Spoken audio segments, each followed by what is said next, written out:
How you all doing today? I will be showing you how to make pastelon with plantain. I'll be using about 2 or 3 plantain today. So the first thing first, I've already turned on the deep fryer that I'll be using. Then let's get on with the preparation of this. Let me know in the comment section how your day has been going.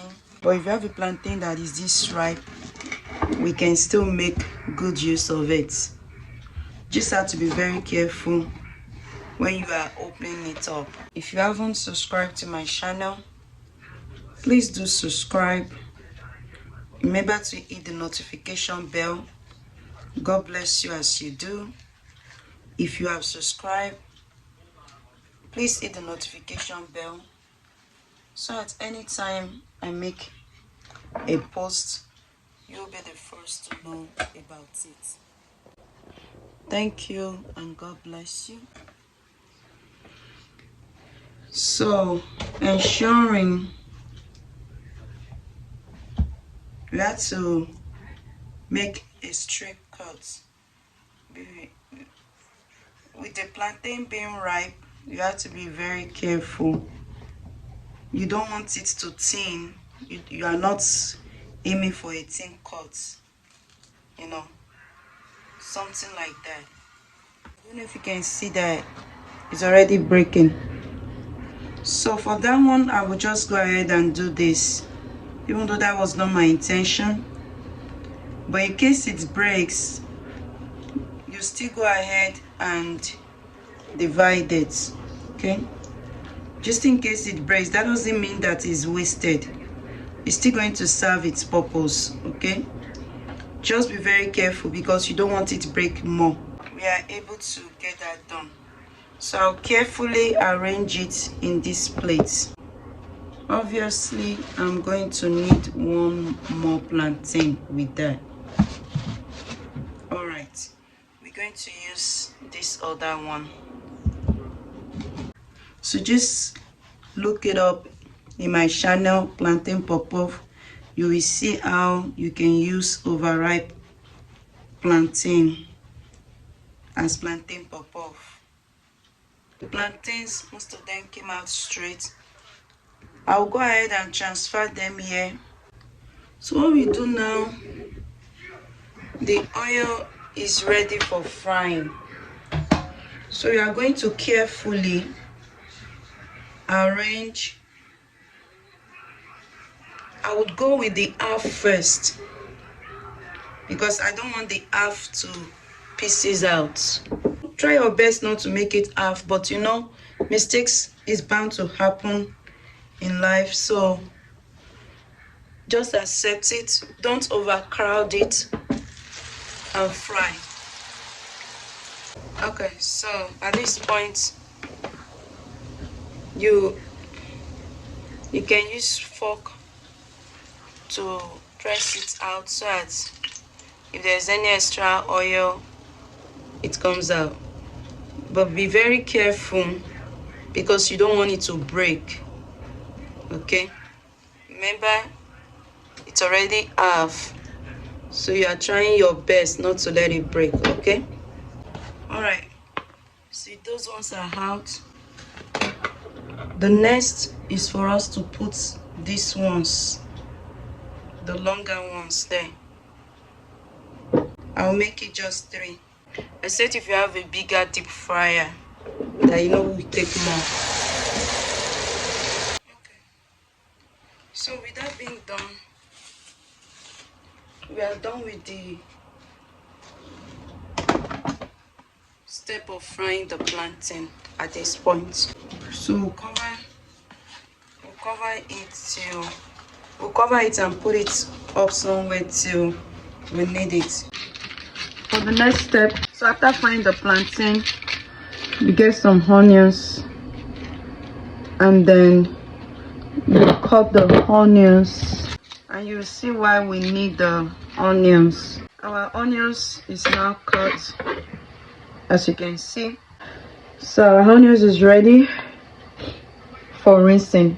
So while I was cutting the onions, I cooked the vegetables we are going to use for this recipe. In this case, I'll be using my white salt. I know I don't usually use this white salt. I prefer using my seasoned salt. I prefer this one, you know, but in this case, in today's one, I'll be using my white salt, the regular salt. Put any salt of your choice and stir it together. Once it's done, turn it off. Then we go to the next step. So in this next step, you are going to get your vegetable oil, any oil of your choice, but I'm using grapeseed oil. Once your oil is hot, go ahead and pour the onions inside. Stir together. All right, so at this point that you've poured your onions, then you pour your pepper.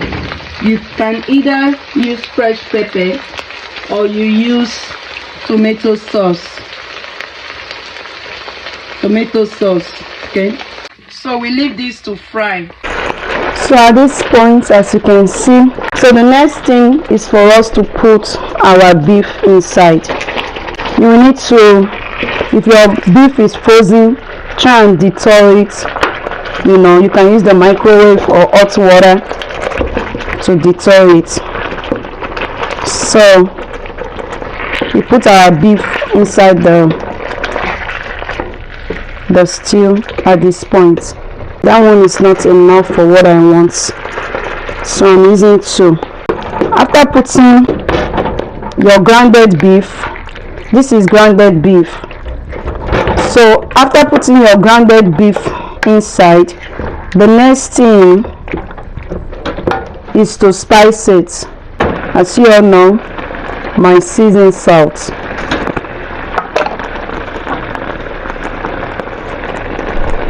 So we stir that together. So I already have this crayfish, you know, I've cooked this crayfish, I've packed it. So for this recipe, I'll be adding some crayfish. If you want to use crayfish like I did, when it's almost done, that's when you should pour the crayfish. It is cooked. Of course, you want to cook it before you add it to this recipe. Here is our beef and crayfish. So at this point, after you have fried your beef and your crayfish, remember earlier we were doing the vegetables. So at this point, you sieve the water. You don't want water in it, so you sieve the water and you put your vegetables inside. So all you do at this point, reduce the heat because you don't want it to burn. Okay, so I have added the vegetables in this preparation for our pastelon. As you can see, this is ready. So at this point, we turn it off. Okay, whatever baking tray you want to use, either your baking glass or you want to use your baking tray, so you rinse it out and then you dry it. Make sure it has no water inside. So after drying it out, you use your spray. I'm using coconut oil non-stick cooking spray. That's what I'm using. So you spray. If you don't have a spray and you want to use a butter, you can use butter. The reason for the spray is because we don't want it sticky. Remember our plantain that we fried earlier? You know, I was telling you that try and let it be a whole one, but if not, try your best to make sure it's half. So this is where it comes in place. After that, you put your sauce, the beef and the vegetable and the crayfish that you did earlier. You put it on it, spreading it out. You open up your eggs, beat your eggs together. before pouring on it. And by the way, I added salt, a little salt to my egg. So you carefully pour your egg on it, then your cheese. I'm using Pastelon cheese. Feel free to use any cheese of your choice. My hands are clean, by the way. You can use shredded cheese for this also. Alright, having rinsed my hand, try and spread the cheese. If you are using shredded cheese, whatever cheese you are using, spread it on it. And I am adding beans to my Pastelon. I'm using the canned beans, ground carbs, pork and beans. If you don't have beans, you can skip this step and you don't necessarily have to add beans. Honestly, I just want beans on it. That's why I'm using beans, but you don't have to. Okay, but you can use beans if you want to. At this point, you spread your beans on top of it. Again, you don't have to use beans, it's a choice. So after spreading your beans on top of it, you spread your next set of plantain on top of it. So what we do is we pour the rest of our beef preparation on it. You want to ensure that it's all well covered up. Then the next step is to put your cheese, but I'm using, this is the cheese I'm using, but feel free to use cheddar cheese, shredded cheese, whatever cheese you want, you know.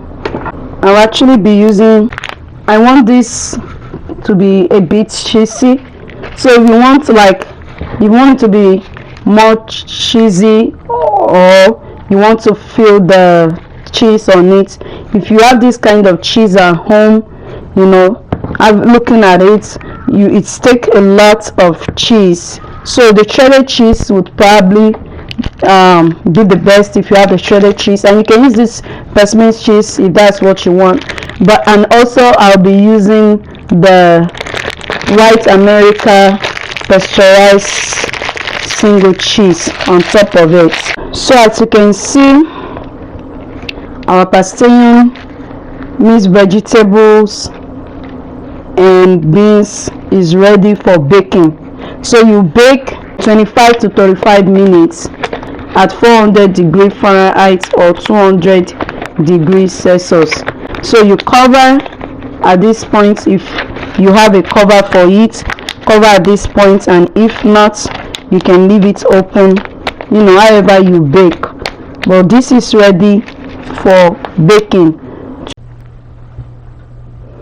So as you can see, we already did 35 minutes at 400 degrees Fahrenheit, and it has already started.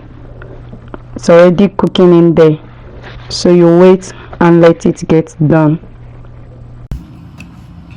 Depending on the size of your Pastelon, you can determine the settings of the oven, but I'll be using oven 450 for this size.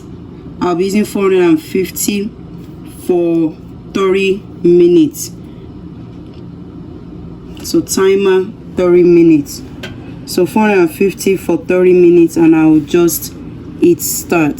So while leaving it open in there, so that the heat and everything can help in cooking it. So leave it open in your oven. Please do not cover it. Thank you. So have a look at that. That is done and ready. It's a little bit burnt on top. I mean, at the point I had to reduce the Fahrenheit to 350, Yes, and I reduced it to like 10 minutes. This came out awesomely well. Thank you for watching. God bless you.